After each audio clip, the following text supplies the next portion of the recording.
Assalamualaikum warahmatullahi wabarakatuh. Pembahasan kita tentang job desk administrasi kantor. Administrasi perkantoran adalah seluruh pengorganisasian kegiatan rutin dalam pengelolaan data dan informasi di dalam perusahaan sebagai sarana mencapai tujuan kantor secara sistematis dan terencana.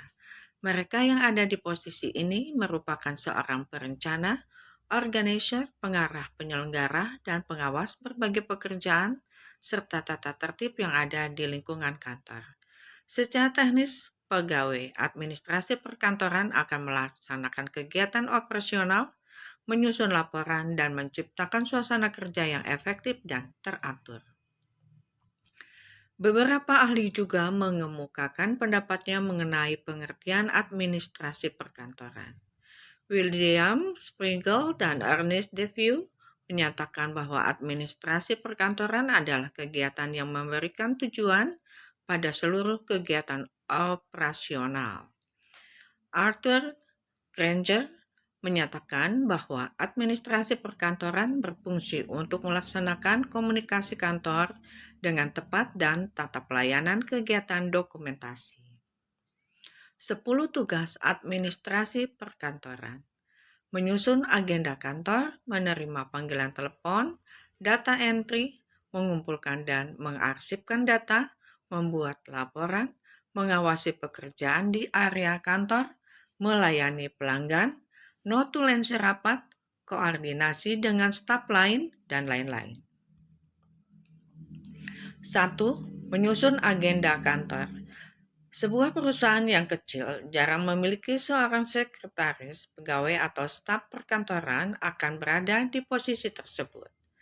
Mereka bertanggung jawab mengatur jadwal pertemuan dari pihak eksternal supaya tidak saling bertabrakan, termasuk agenda dari Pak Bos besar. Staf administrasi akan memasukkan agenda dalam jadwal yang telah dibuat. Jika memiliki sistem online tentu akan lebih memudahkan. Jadwal agenda kantor ini bisa dilihat oleh para atasan, namun biasanya staf tetap mengingatkan kepada bosnya bahwa akan ada agenda dalam waktu dekat dan lain-lain.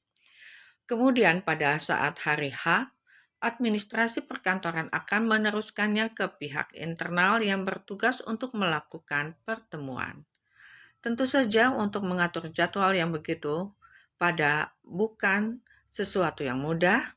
Kamu harus pandai-pandai dalam memanajemen waktu. 2. Menerima panggilan telepon. Bagian administrasi perkantoran biasanya mengangkat dan menjawab panggilan telepon untuk kemudian disambungkan ke bagian front office.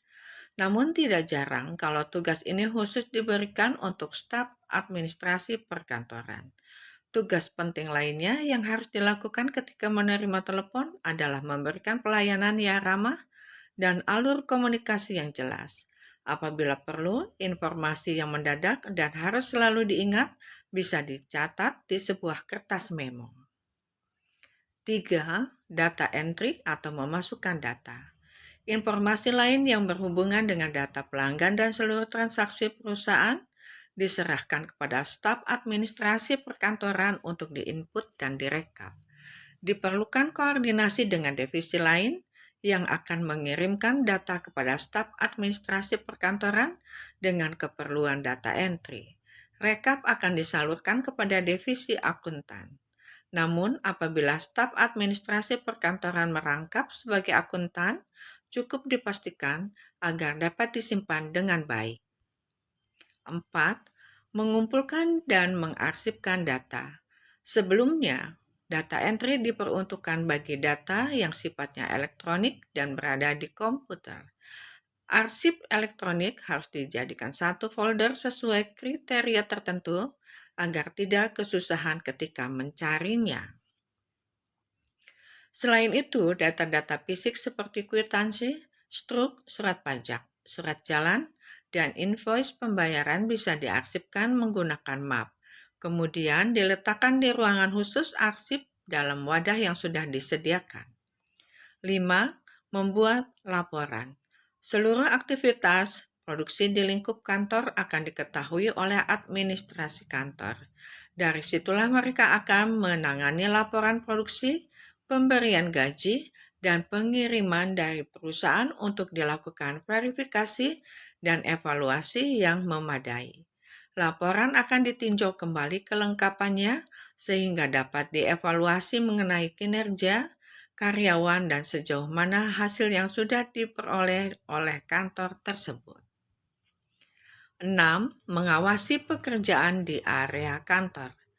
Karyawan kantor harus memenuhi standar dan prosedur yang sudah ditetapkan. Hal itu menyebabkan bagian administrasi perkantoran bertugas untuk mengawasi pekerjaan dan administrasinya. Mereka akan mengecek seluruh kelengkapan yang sudah dijadikan acuan, mengawasi standar kualitas, batas waktu, dan tata cara yang tepat. Tugas ini akan menentukan keberlangsungan produktivitas kantor yang seharusnya dapat berjalan lancar. 7. Menangani pelanggan. Tidak sedikit pelanggan yang menghubungi perusahaan untuk sekedar bertanya, meminta bantuan, atau mengeluhkan pelayanan yang didapatkan. Pelanggan berhak menerima umpan balik yang sesuai dengan bentuk komunikasi yang sopan dan jelas. Administrasi perkantoran bertugas untuk memenuhi hasrat pelanggan tersebut dengan memenuhi kebutuhan dan alasan mengapa pelanggan menelepon atau menghadap ke kantor secara langsung. 8. Notulensi rapat. Terkadang seorang staf administrasi perkantoran akan ditugaskan untuk menjadi notulensi rapat atau orang yang mencatat poin-poin penting dalam rapat seperti usulan, kritik, sampai hasil rapat itu sendiri. Selain melakukan pencatatan terhadap isi rapat, juga menyiapkan dokumentasi rapat termasuk menyiapkan absensi atau daftar hadir peserta rapat. 9. Koordinasi dengan staf administrasi lain. Pada beberapa perusahaan lain, staf administrasi perkantoran tidak hanya berjumlah 1 orang, bisa jadi dalam satu divisi terdapat 2 staf administrasi, yang mana tentu terdapat pembagian tugas. Belum lagi staf administrasi dari divisi lain, semisal penjualan. Koordinasi dengan karyawan lain adalah sebuah keharusan, agar tidak terjadi miskomunikasi dan kesalahan dalam bekerja. Maka dari itu, salah satu tugas dan tanggung jawab administrasi perkantoran adalah berkoordinasi dengan staf yang lain. 10. Tugas khusus seorang administrasi perkantoran. Tugas seorang administrasi perkantoran dapat dibagi lagi menjadi beberapa tugas kecil yang juga harus dilaksanakan.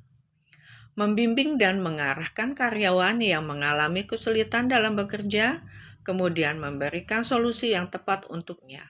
Menerapkan kebijakan kantor dan standar pelayanan untuk keberlangsungan manajemen. Membahas dan membantu mencari jalan keluar terhadap karyawan yang sedikit bermasalah dengan prestasi dan kinerjanya di kantor. Melatih karyawan yang masih baru dan memberikan instruksi. Ikut campur dalam perekrutan, wawancara, dan pemilihan karyawan. Menginformasikan prosedur pekerjaan yang ditetapkan oleh kantor kepada staf lainnya. Gaji seorang administrasi perkantoran. Kamu bisa mendapatkan gaji sebesar 2 juta rupiah hingga 3 juta rupiah sebagai seorang administrasi perkantoran. Namun ada kemungkinan di beberapa perusahaan atau kantor yang membutuhkan administrasi perkantoran memberikan gaji mulai dari 4 juta rupiah hingga 7.500.000 rupiah. Kesimpulan, tugas administrasi perkantoran memiliki lingkup yang luas dengan tugas yang beragam. Kamu akan lebih banyak berurusan di meja kantor, arsip data, entry data, scheduling, dan menerima panggilan telepon dari kantor lain. Untuk menjadi administrasi perkantoran, pastikan kamu menyukai cara kerja yang disiplin, tepat waktu, teratur, dan teliti. Penampilannya rapi dan good looking akan memperbesar peluang diterima di perusahaan tersebut. Demikianlah pembahasan kita kali ini. Semoga bermanfaat bagi kita semua. Tetap sehat, semangat. Waalaikumsalam warahmatullahi wabarakatuh.